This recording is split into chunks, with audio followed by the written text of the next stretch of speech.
On today's meeting of the Planning Applications Committee. It's our first one of 2019. So let's hope we have a peaceful 2019.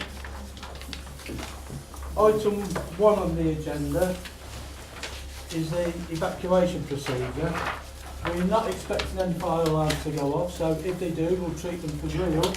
And if we can vacate the building straight this door, we've only got the one door here, but down the front stairs and meet across by the Yorkshire Bank. If anybody did need any assistance, give us a shout and we'll make sure that's given. It's also... Sorry, I'm speaking.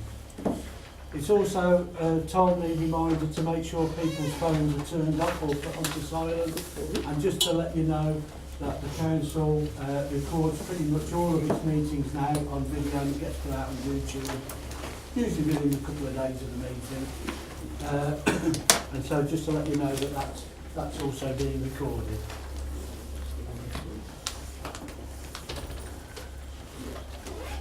Item number 2 is to receive apologies. I think everybody's here. And item 3 is to confirm the minutes of the meeting held on the 11th of December. I'm just happy that I signed those. Yep. Yeah.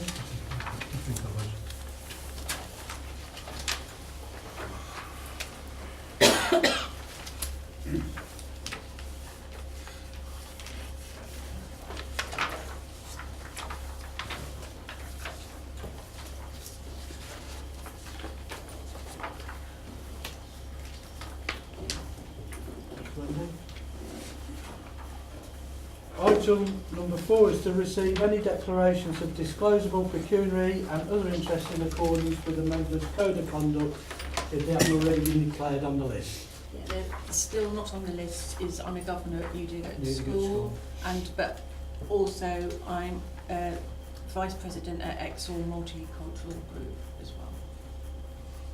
Okay, thank you. Perhaps that, I don't know what the process is, but perhaps that needs adding on to the... Yes, Yeah, I did mention the we've had all Nuneaton that. to Kelly.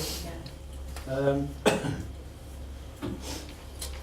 Okay. Sometimes they become apparent as well when you're during the meeting, so if that becomes apparent, just shout up. Item number 5 is any declarations of contact where members may have been contacted by members of the public. Certainly, I've had a number of contacts about item number 1, the cycle path. Two, I'm sorry, Yeah. item number 2. I'm guessing most people have. Yeah.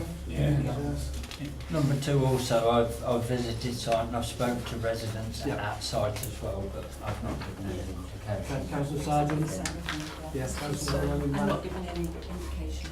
No, okay, fair enough.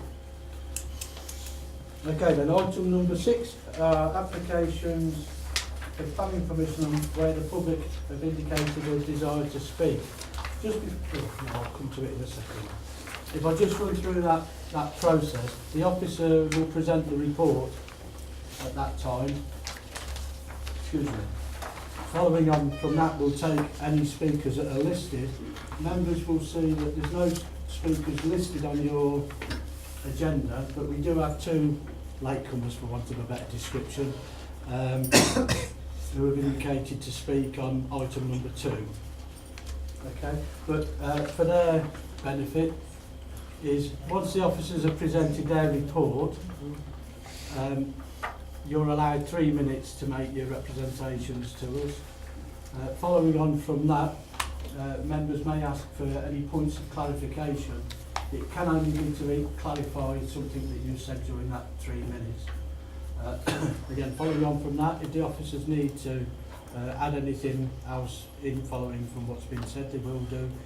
If not, it will then be down for the committee to propose and second something to enable debate to take place and hopefully make a decision on those items today. Normally we do make decisions on the day, but on occasion we defer things for other information or site visits, whatever. But normally we conclude the business on the day. Right, as I said, there are 2 speakers for item number 2 and that's a Claire Schofield and a Philip Bang. Yeah.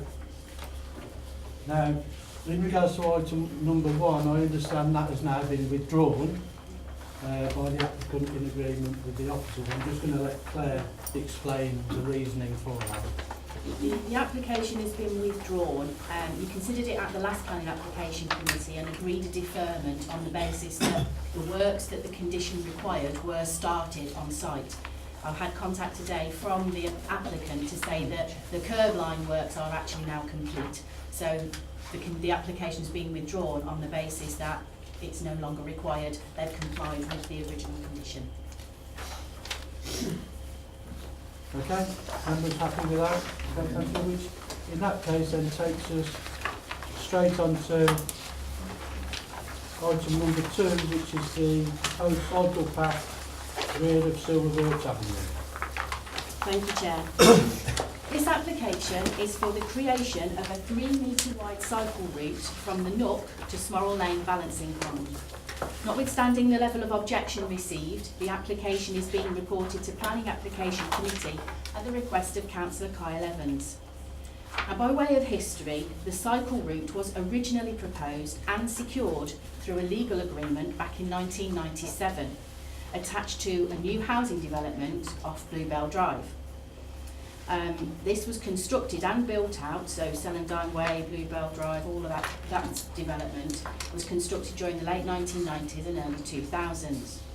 The cycle route originally was to be constructed prior to the occupation of a certain number of houses in accordance with that legal agreement. At that time, the route was proposed to follow the railway cutting that's on lower ground than the rest of the built development surrounding it. This caused a significant objection from residents further along the track that the route was not sufficiently overlooked and could be a place for antisocial behaviour. Due to these concerns, the route was not implemented, and now, due to the passage of 20 years or so, it's unreasonable for us to enforce the implementation of this previous route. In 2017, an application for up to 180 dwellings off of Astley Lane in this white land here was submitted, and as part of this application it was negotiated that the cycle link requirement was included in the legal agreement for that development. The application was determined by Planning Committee in 2017, and the committee agreed that for sustainability reasons the link was very important, especially as it provided for alternatives to motorised vehicles. There is, however, a clause in that legal agreement that secures that the link requires a planning application for the cycle route, and that application had to be determined within 4 months of submission. The application for the cycle route was received on the 22nd of October last year, and therefore the application must be determined before the 22nd of February this year. There are 2 further planning committees between now and that date. If the application isn't determined in this period, the obligation to provide the link will cease. If the council then subsequently chose to deliver the route itself, independently of the legal agreement, it could cost in the region of about £340,000 based on 2015 prices, which we do not have the funds for the foreseeable future. The plan before you that you can see the red land on is where the route was agreed to go. Very fine red line running through the pink land that shows the route of the cycle path in that legal agreement.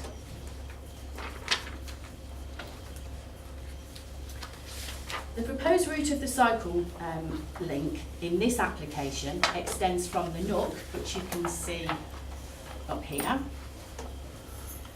to the rear of 4 Juniper Close, which is this property here, and extends on the yellow route, crossing over the disused railway, and then runs in close proximity to and parallel with the railway cutting, which is this green area of land, in an area of public open space created when the new houses off of Bluebell Drive were actually built.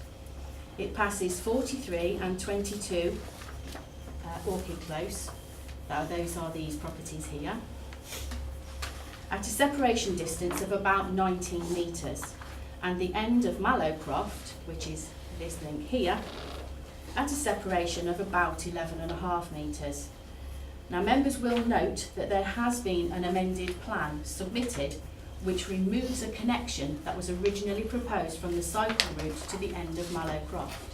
So originally, if you can find my mouse, there was a link proposed that the route moved a little further down towards Mallowcroft, and there was a link proposed in this location. That has now been removed, so there is no proposed link into Mallowcroft at all. The next phase of the route joins the existing public footpath route from Celandine Way. So this is Celandine Way, and there's a public footpath route that crosses over the disused railway line and joins the park and open space which is accessed off Silver Birch Drive. It continues along the public open space past the end of Fern Grove, which is this road here, and continues then on into the public open space here at a separation of approximately 5.3 metres from the end of Fern Grove.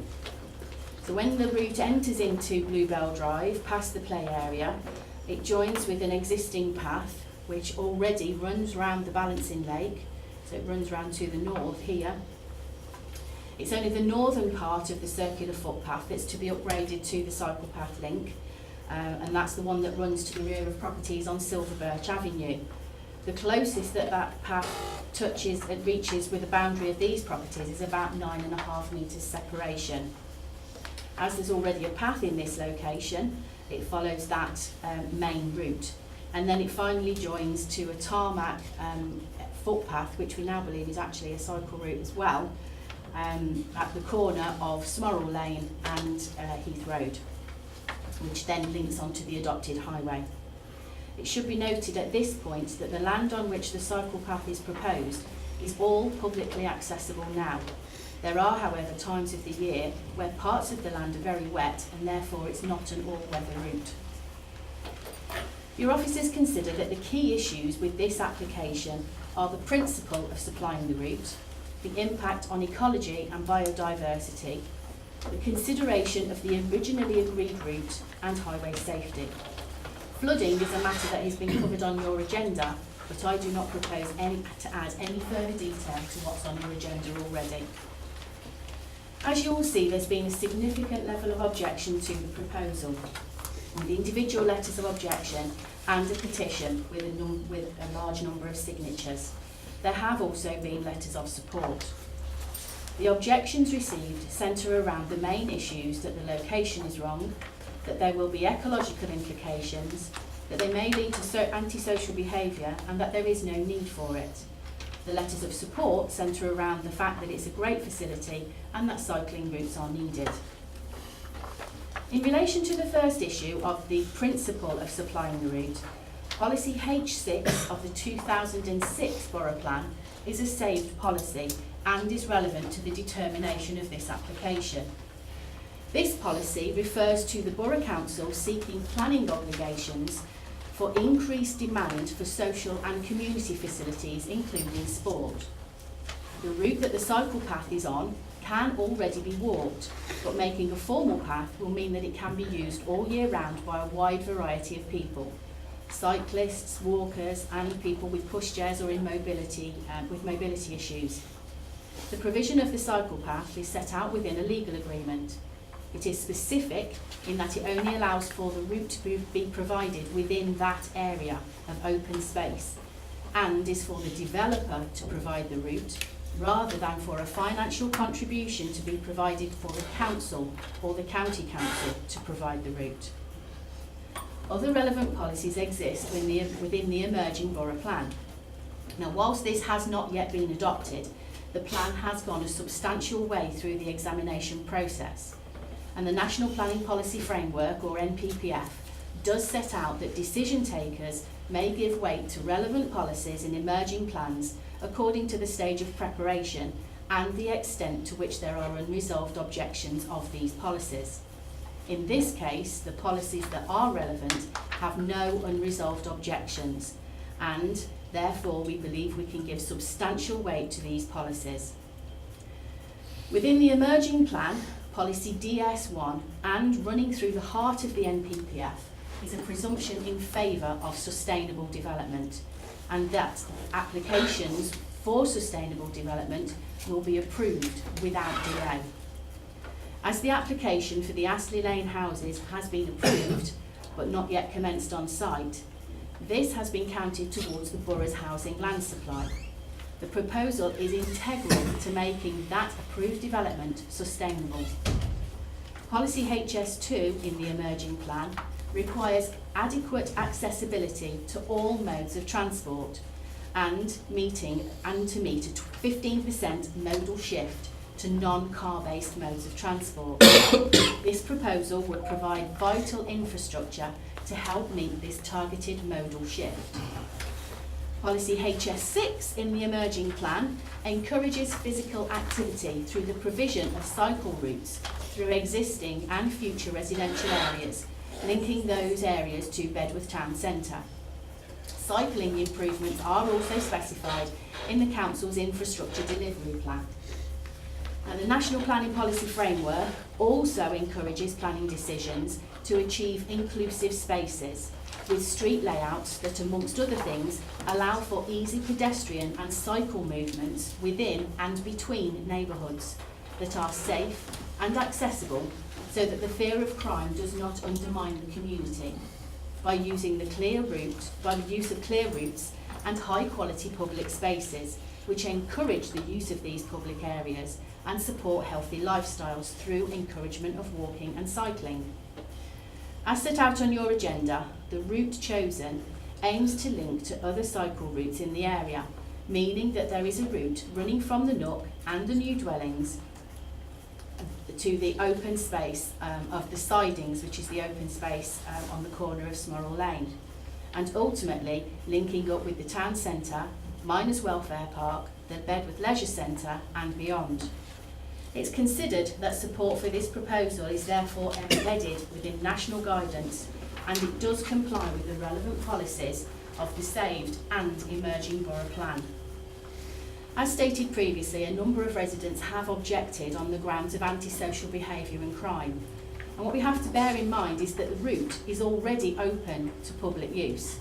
It may well be that the case that formalising this route could discourage antisocial behaviour because people are more likely to be in the area. Warwickshire Police confirmed that there are already concerns about the use of the land without the cycle track from motorbikes, but provided that steps are taken to remove the chance of motorcyclists using the route, they don't object to the scheme.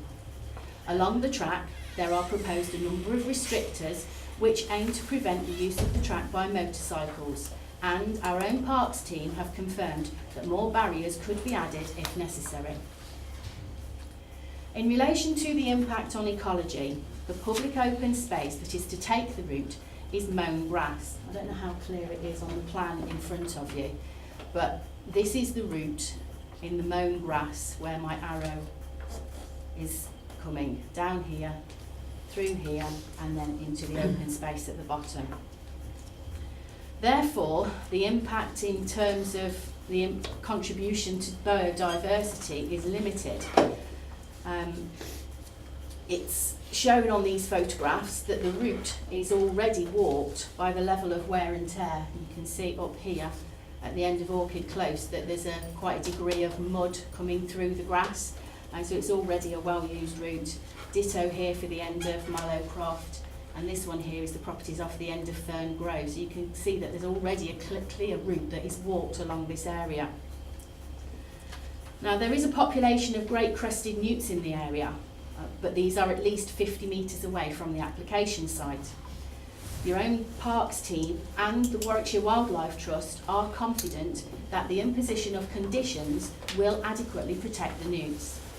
In relation to putting the route in the originally proposed location of the railway cutting, which is just slightly to the north and in this heavily treed and vegetated area, government policy has over time increased the importance given to areas of high biodiversity importance and wildlife sites, particularly expecting that development of these should be avoided and alternatives sought. The railway cutting, which has been suggested by residents as the correct location and was the originally proposed route in the original application, is now actually a potential local wildlife site. And once fully assessed, if it was under threat from development, it's highly likely that it would be given local wildlife status. If the track were proposed here, a significant amount of vegetation would need to be cleared, and this would be against national policy and would have a detrimental impact in biodiversity in the area, as shown on the photographs in this slide. So this is the vegetated, this is to the north of the top of the railway siding, and the railway siding cutting actually drops away, and you can see the land level difference. So there's a bridge at the proper land level, and then it drops down, so the route would be down in this location here. So as I've said, the cutting is actually on lower ground and does not benefit from any natural surveillance. Infilling the cutting to raise ground levels is cost prohibitive and would destroy the ecology in the cutting anyway. And it would therefore have an impact on local wildlife, as this cutting acts as a corridor to the wildlife sites on either end of it. As members will see from the plans of the route, the path has been located so as to have minimal impact on the trees and bushes that run adjacent to the route. So along here, it's set inside of the extremities of where the trees and bushes are. There's a minor impact here and minor impact here, but the rest of it is not really to have a major impact. The impact that is created can be minimised even further by requiring hand digging in particularly sensitive locations. And as I've already mentioned, the plans have been amended to change the route adjacent to Mallow Croft, removing the link at the end of the cul-de-sac, and this then has the knock-on effect of moving the route further away from these properties. Now, in relation to highway safety, we have received, as set out on your addendum, a late response from County Highways, stating that they object to the development on the grounds that where the connections are to be provided to the roads, or will be, that roads are publicly adopted or will be publicly adopted. So down here, where the cycle path links to Smorrell Lane and Heath Road, and up in this region where it links to Celandine Way, a road safety audit is required prior to determination of the application, and this has not been provided. They do not object to the principle of having a cycle route in the location suggested, but do need to be assured that where these connections to highways are safe and in the relevant, comply with the relevant standards. It is understood that the County Council can look at the road safety audit quickly once it's put to them, but we are reliant on the developer putting together the information to submit to the County Council, and they have to pay a relevant fee for it to be assessed. And as we've previously said, we are time limited in the determination of this application. Notwithstanding that, the recommendation to you is still one of approval, subject to the conditions as set out on your agenda and addendum. Thank you. Done. Thank you. Chair, is there anything we can do about the buzzing speaker? You've got this constant. I thought it was my tinnitus. Well, as you know, we've got problems with technology in the building, that's why we're in this room. Okay. Hopefully it won't be that much longer so we can get back into the chambers and these things.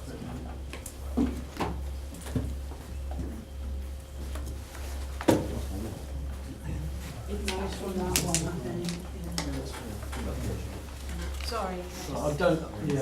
There probably isn't anything we can do just straight off the hook. No, I'm actually losing it. Okay, the first speaker that we have is Claire Schofield. This is going to be a bit rushed, I apologise, but we've only got 3 minutes each.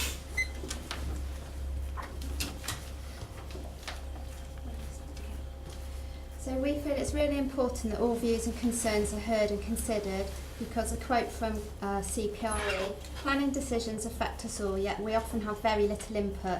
We want planning to be fairer, engage communities and protect the countryside as well as regenerate our towns and villages.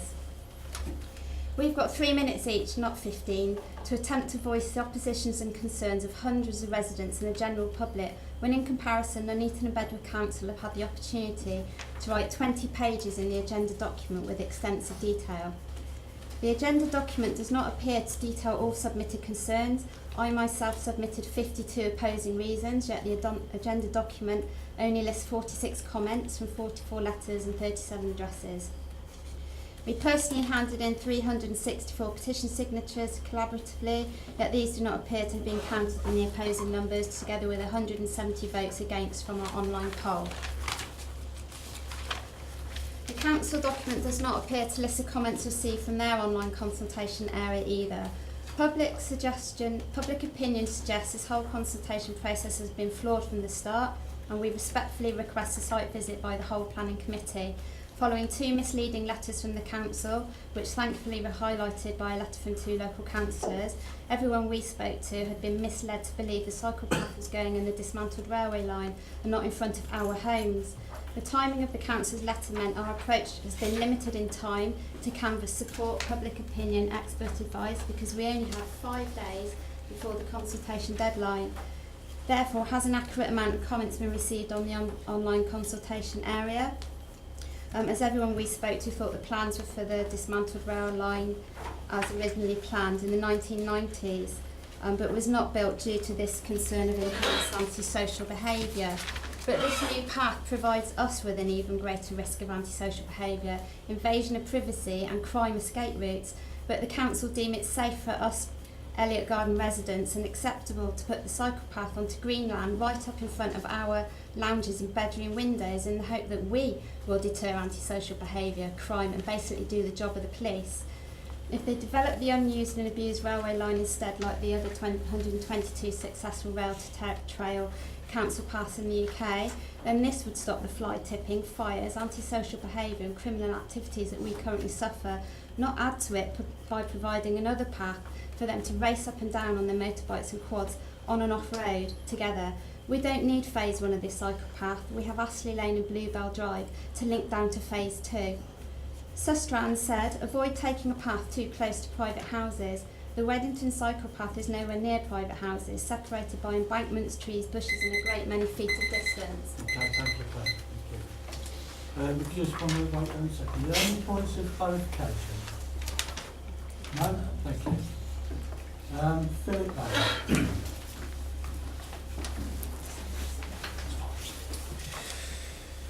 Don't press start yet, please. I'm not ready yet.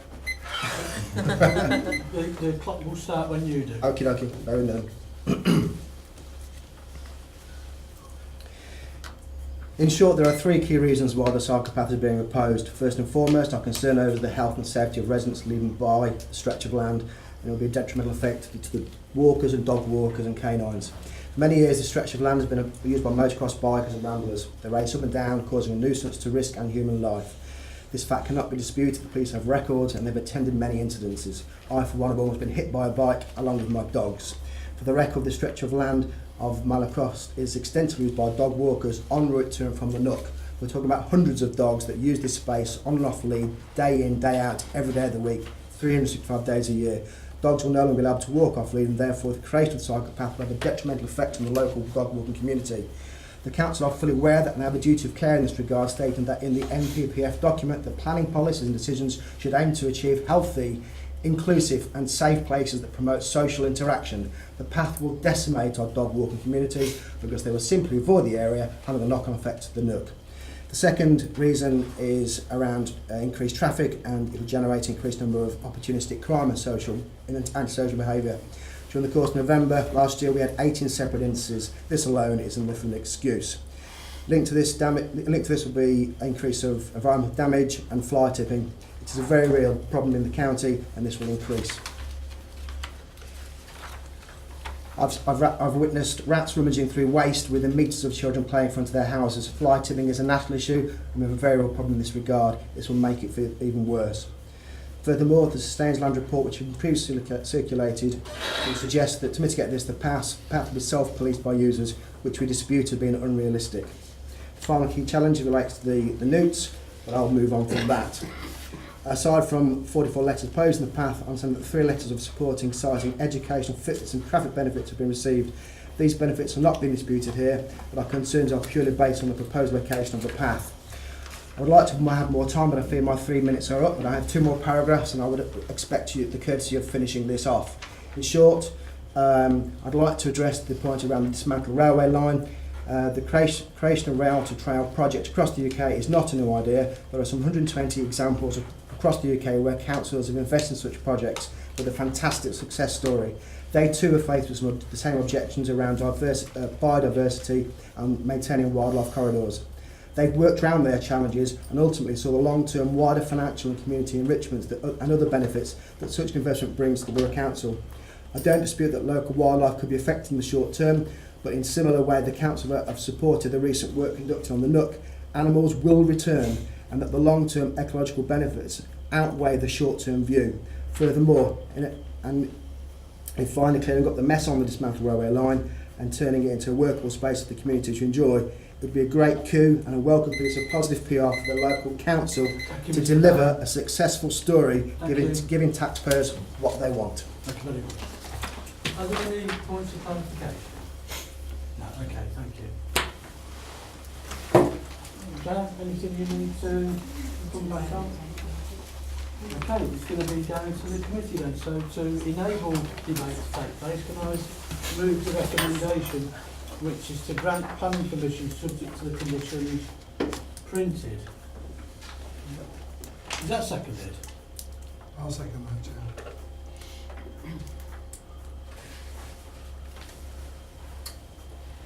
Remember? Councillor Grant. Thank you, Chair.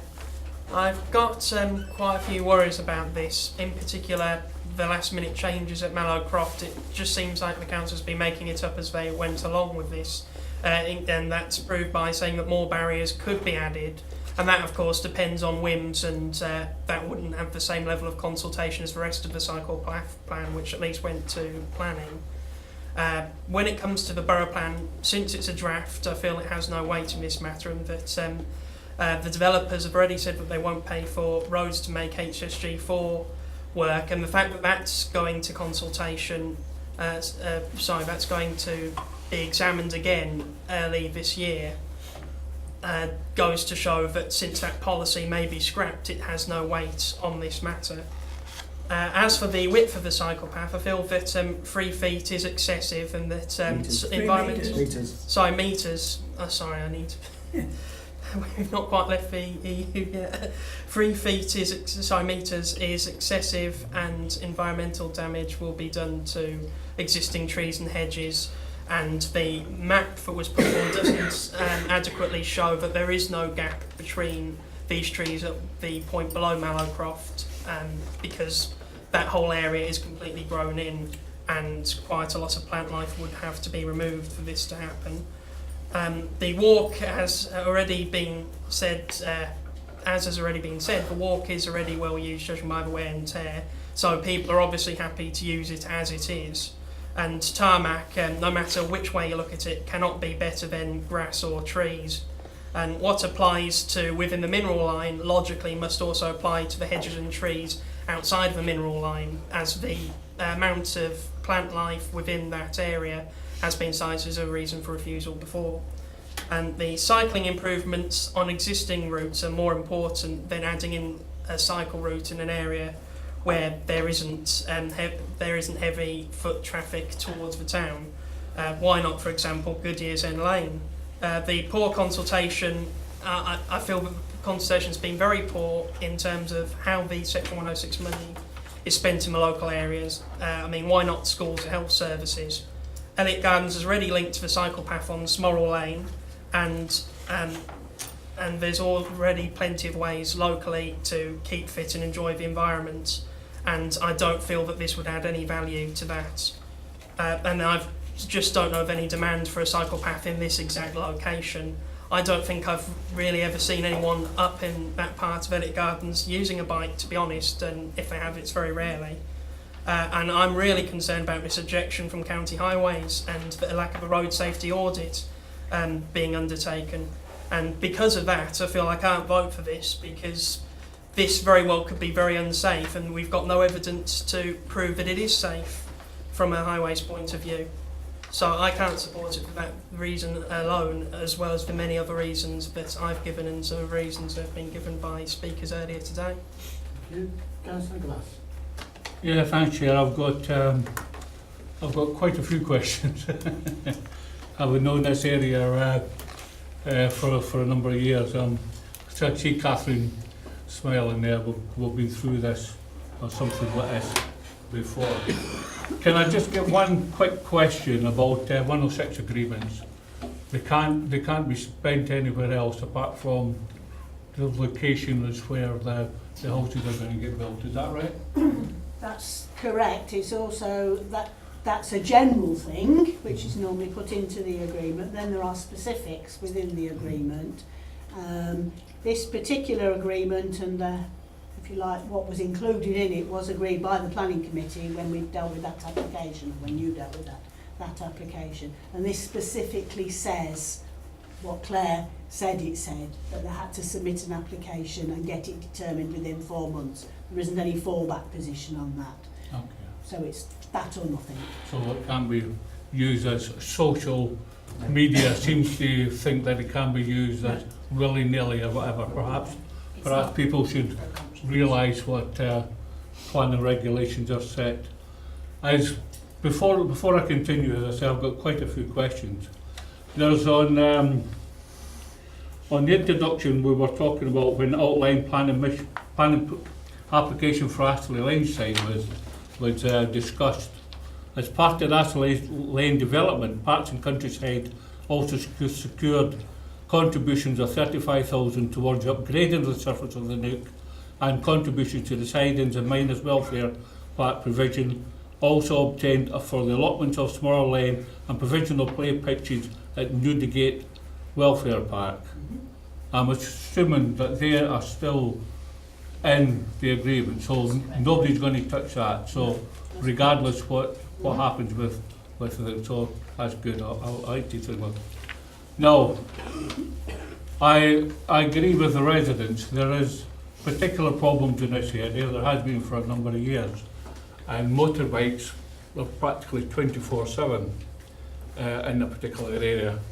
Once upon a time, I remember seeing 6 Land Rovers going across the pit site. So there's historically there's problems there. Historically also is that when we look at the railway cut itself, we were actually thinking about 20, 30 years ago, we're trying to get permission off Arbury Estates to actually take this piece of land over, because we could see perhaps there was a wish list that never happened, but we did talk about the possibility of a light railway going from the old Newdigate pit site down to the Newdigate Canal at the bottom. Obviously that never happened. And over the years, once again, we were talking about trying to do something down the middle of the cut on the northern side towards the Nook. They reckon that there was a countryside issue there, that was a protected area, etc. Because I've walked this many times, particularly down the middle, and the right hand on both sides you can actually see the stratification of Warwickshire, and there are very few places where you can actually see that. Cawley Rocks is perhaps one good example, and that was so I was seeing things in a positive way in order to try and do something for the community. But there were 2 bugbears, and the biggest bugbear was the Iron Bridge. There's Newdigate, I keep thinking Newdigate and Arbury is the same, sorry. Arbury Estates wanted the council to take over the maintenance of the Iron Bridge, and if anybody sees the Iron Bridge, who in the right mind would want to take over the maintenance of that? So I've got a concern about part of the development and the footpath, I know the footpath county council, and it goes over the Iron Bridge.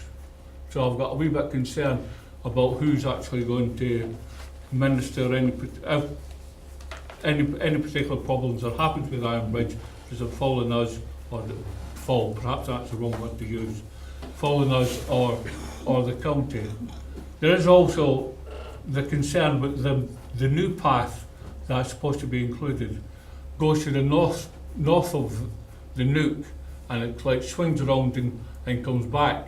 My concern is you would probably have to, I don't know, either level it up or lower the land down in order for that to go from the footpath across to the new cycle path. That has a concern.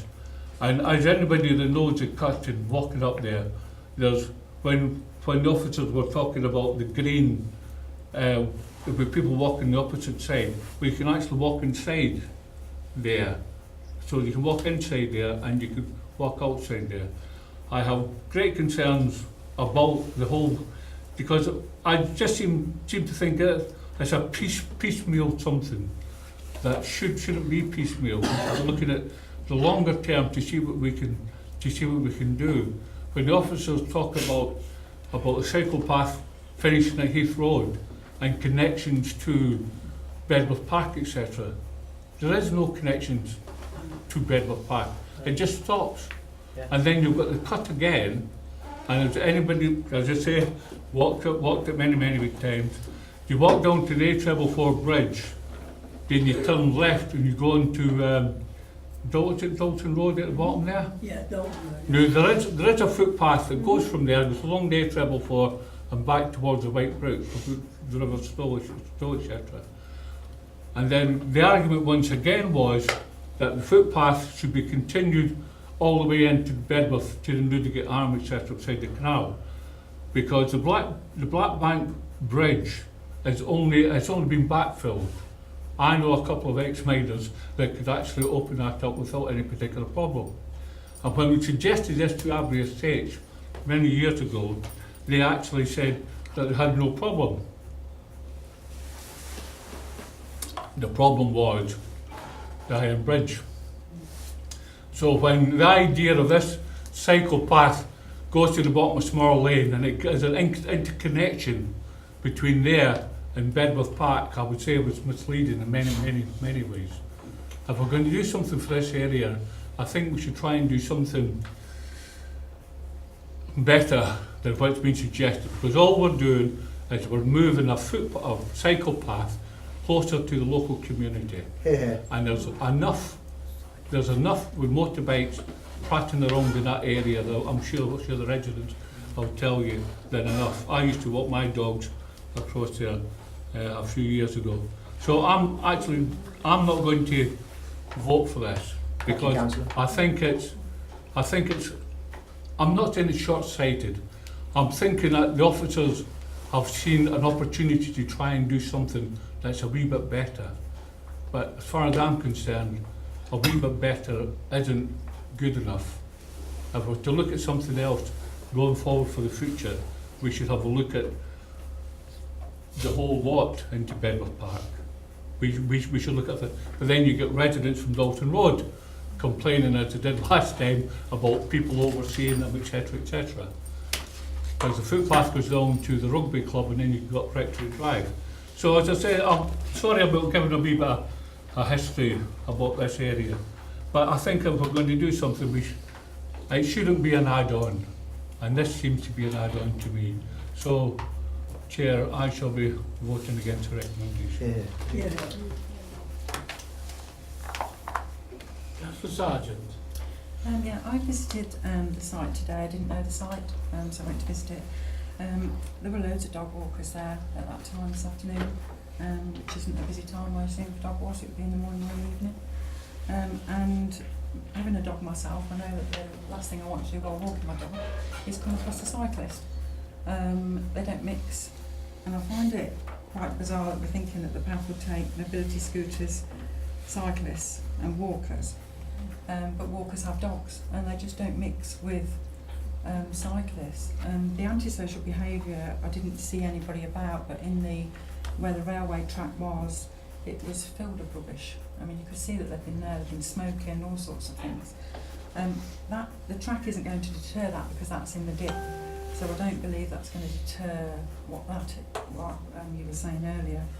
And listening to Councillor Glass about the history of it, which I didn't know, so thank you for that. I cannot vote for this. Councillor Llewellyn-Nash. Thank you, Councillor Glass, for bringing up the history of that. I found it really interesting, and it also echoes some of the concerns that the people have made as well. One of my concerns is about the loss of trees and wildlife, and I think it's been mentioned about nesting birds as well. Obviously, the proposal is to have the track near people's properties, so to have to cut down hedges and trees, which also cause a nice screening for you and a nice outlook, that I presume will all go, and so you'll just look onto what? Nothing, basically. Absolutely. And also, we have mentioned about the effect on the population of the great crested newt, which is a protected species and is actually going extinct. There was a mention about, but they're 50 metres away, so where are they? And if they're only 50 metres away, there is going to be some disturbance caused to them. But I have to emphasise that they are a protected species. There is the whole issue of disturbance and noise, which has already been mentioned. One of my concerns, which has also been mentioned again, is 3 metre wide track. And looking on that map, I have to query whether in a couple of years' time that 3 metre track might also be turned into a road. I just mentioned that. And there's also the issue that we already have an issue with travellers in Bedworth and Nuneaton at the moment. Will this help to add to the issues that we're facing? What assessment has been conducted to establish the need of a new cycle path, where we already have, as Councillor Glass said, this lovely railway cutting, which are in other areas, other counties, are very, very popular. And being a mining community, could we not then somehow have this railway cutting with history for schools and the whole mining community, that it could almost be, this is what your grandparents did, and keeping that whole mining community history alive, because that is very, very important in Nuneaton and Bedworth. So I cannot vote and propose for this. Councillor Pomfret. Thank you, Chair. I think the situation here is, well, we've had all wonderful ideas, none of them will ever happen because we haven't got the money to do it now. We'll have less money next year, we'll have even less money the year after that, and 5 years, 10 years down the road, well, the idea of public money being spent on cycle paths will probably be off the requirements for any council. So I don't really see holding out hope for doing something better is a very positive move. I've been down there without this application being in, on site visits and actually just walking along. It is ideal, if you want to go and have a sly fag or other things, it's ideal because there isn't really anybody there apart from dog walkers. There's nobody pushing a pram. There's no really mums and dads with the children. It is just for a few people to go there. It's not a route you'd use to go anywhere. You certainly wouldn't sort of say, oh, I'll cycle down to the bottom there and then I'll brave the highways and go into Bedworth town centre. You wouldn't do it. This application seeks to do that so that the existing residents can do that, and also ones in the new development. It's not a super highway or anything like that. It is just a route for local people to use, not just for cycling, but for having a walk and for getting from A to B. I think and it's costing a lot of money. And it cost about £250,000 of costings for whatever it was a few years ago. So that is what the developers are going to have to spend, if not a bit more. I can't see us spending £250,000 on anything like this ever. So we either approve this application now, or we say bye-bye, and basically, that is the end of infrastructure, unless we can get other developers elsewhere. Probably not. I would think, given some of the arguments we've heard, elsewhere in the borough. I'll be voting for this. Mr. Wilson. Thank you, Chair. Like I think everyone else on the committee, I've received all the emails which have come from various people, Councillor Evans, Craig Tracy and the residents. And I came into this genuinely quite open-minded because I hadn't made my mind up before I came in to the committee. There are some things which have been said both in the objections and from the speakers tonight which I cannot agree with from the start, and from some councillors, so I might actually be unpopular tonight in some respects. I don't see how a cycle path stops people walking. It would still be a shared space. I don't see how that is an issue. Whether dogs like cyclists or not is another matter, but there are still some, that happens everywhere else in the borough as far as I know. If you walk your dog, coming across a cyclist is a chance you take. And also, we're not very well known for having that many cyclists anyway in the borough. That's a whole separate argument, but dog walkers, as far as I'm aware, you could still let your dogs off the lead because this isn't subject to a dog control order, this particular area. So I don't see how that would be a particular issue unless they come into contact with the cyclist, but that could happen whether you're there anyway or not. The dog could come into contact with them. Moving to the railway line, it might have been the solution 20 years ago before the ecology had developed, and it may be a solution in other areas now. However, if the officers, in their professional opinion, and I think Matt Crossley was the one who sent us the email, and I've come across Matt in a number of issues in my own ward where there is an issue about ecology, and I found his evidence and his opinions to be sound in all those instances, that if you do something with it now, it would actually harm the ecology. And there is no guarantee that the wildlife will return in 15, 20 years' time if you do the works or not. That's a gamble at the end of the day, and it's a gamble I don't think we should be prepared to take. We are always trying to encourage the green lungs of our borough, and I think doing something which would harm it would be irresponsible of us at this stage. So I don't see that as a viable alternative. It works in other areas, but they should all be taken on a case-by-case basis, and in this case I don't think it works. The problem that we're all facing, and I have it in my own ward as well, I'm facing a planning application for 620 odd houses, which I don't want.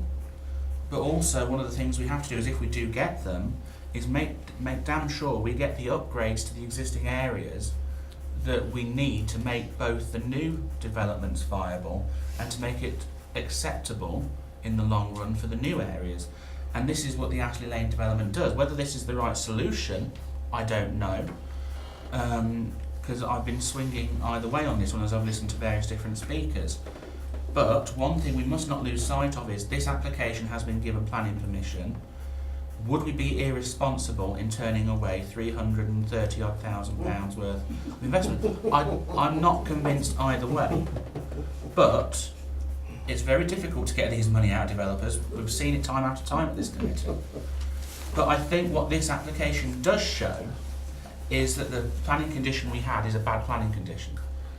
And I think moving forward, we need to take that on board, because 2017 to the end of 2018 does not give us much time actually to work out what we want to do with this particular investment. And I think actually we've probably let the residents down in the long run, because that £330 odd thousand, I wasn't on the committee when that was decided, but it might be that there is another solution which might take a bit longer to work out. than this, because I can understand residents' concerns about the antisocial behaviour and having something close to their houses. I've got similar issues in my ward in some places, particularly down Crow Hill on the side where there's the walking. So I think this is a particular example of a bad planning condition which we need to move away from.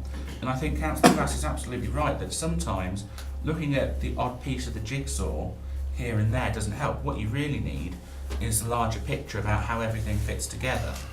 And I think moving forward, and hopefully with Catherine's other hat on, she will take this forward, that perhaps we need to look at some supplementary planning documents about cycle routes and green networks and how that moves forward as it sits under the borough plan. So we actually don't just look at this bit in isolation, as Councillor Glass was suggesting, but we look at the whole picture and get the SPD right moving forward. What really concerns me though is this objection from County Highways. I don't know whether it's valid or not. I don't even think County Highways knows whether it's valid or not, because they're asking for more information. But usually on this committee, and I think we've all been in this position at some stage, is we are begging for objections from County Highways usually, for various different reasons. And I wouldn't feel comfortable voting on an application unless that work had been done. So I will actually move a deferral of this application until that assessment has been done. If they really want to get this done, they will pull their finger out. There's still 2 planning applications, that's what, 6 weeks, roughly? I think Claire said we had 2 planning application committees left to deal with it. 2, but it's not likely that we'd be able to bring it straight back to the next one. Well, if it means that time is tight, then time is tight. But for my peace of mind, as someone who is voting on an application, I'm more inclined to refuse, but I haven't completely decided. But that piece of information is missing for me. If County Highways think it may have an issue, I need to know before I say yay or nay. So I will move a deferral on that basis, Chair. I'll second that, Chair.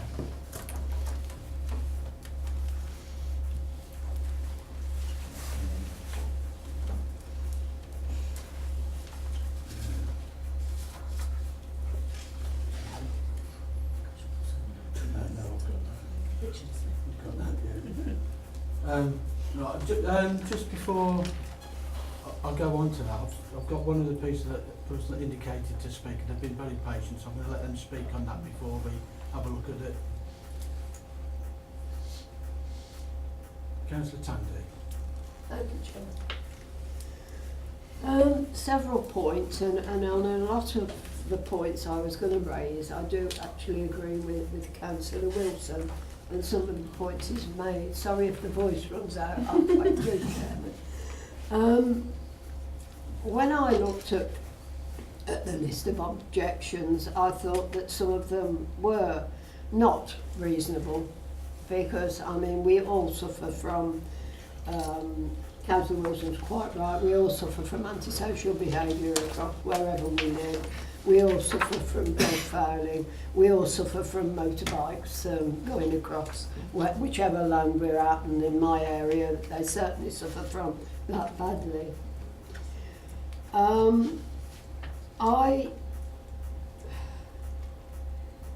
My concern is that we could lose the substantial amount of development funding that we have on offer on this application.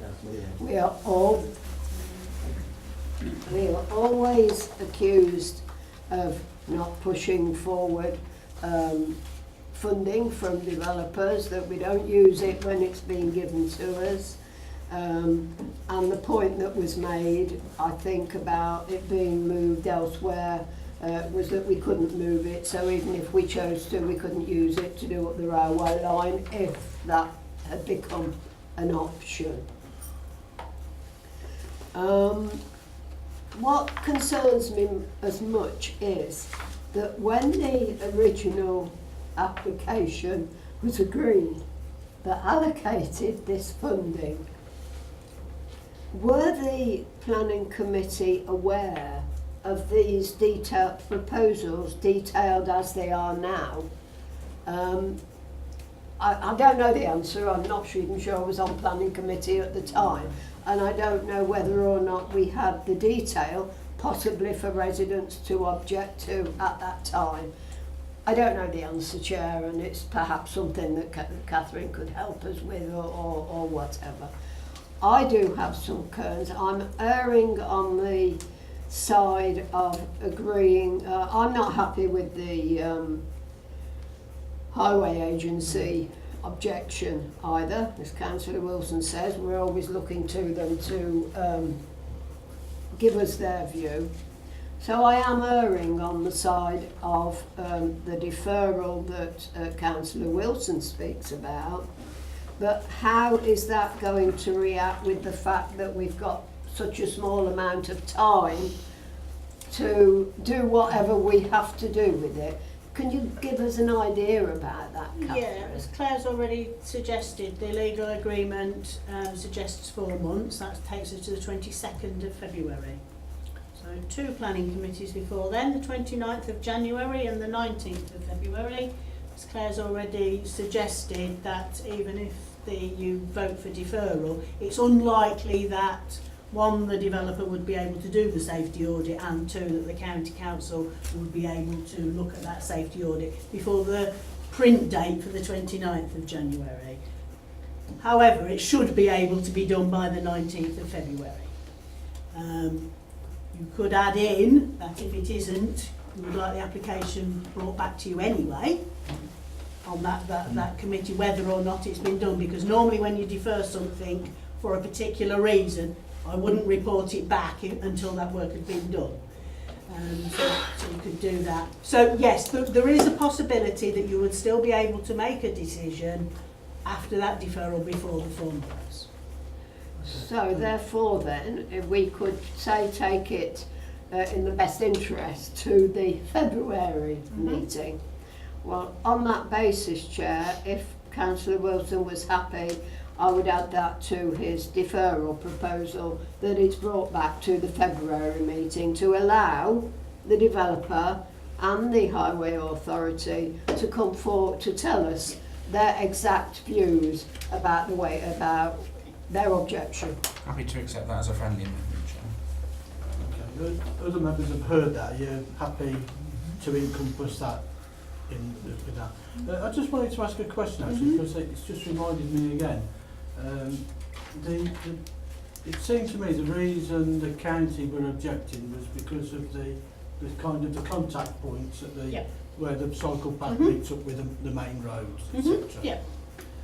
So I understand the thing for the deferral and extra information, but if that's the only concern they've got, why can't we condition the application so that it has to meet whatever the requirements of the county would be? And then it kind of does away with all this waiting for a report and then the county to get back to us. Is that not a possibility? Must have been in the room when Phil and I were discussing that yesterday. Well, I wasn't. So. We had that discussion with the county council, but what they suggested to us is that it has to pass this formal process of a safety audit.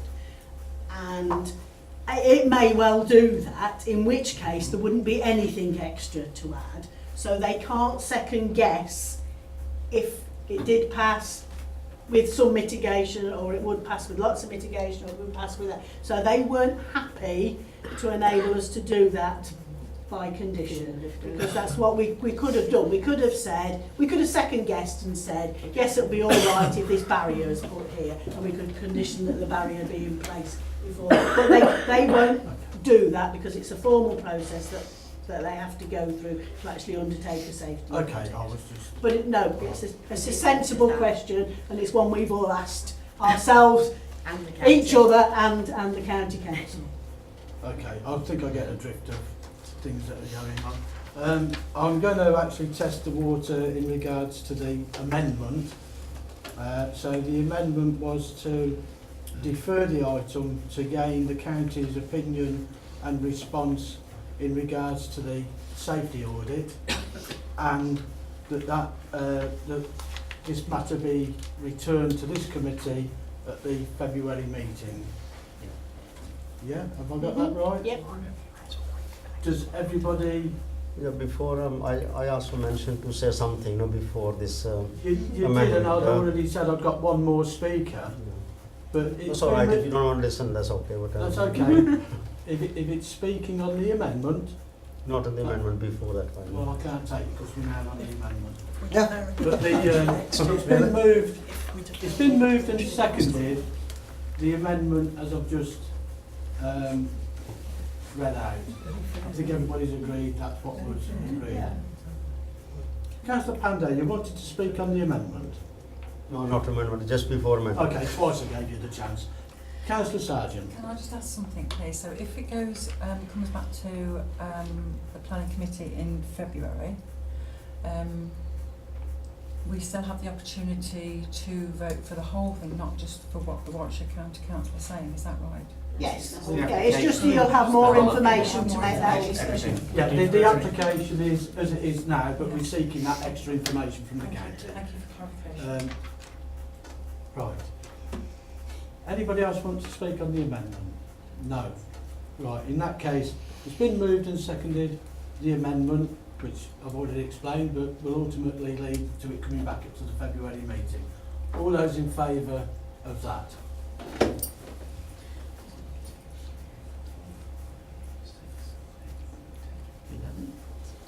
And against?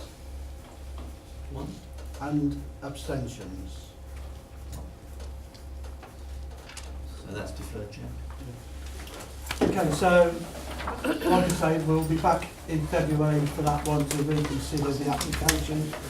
We don't have any extra items, so thank you very much for your attendance. Declare the meeting closed. I can't say anything, not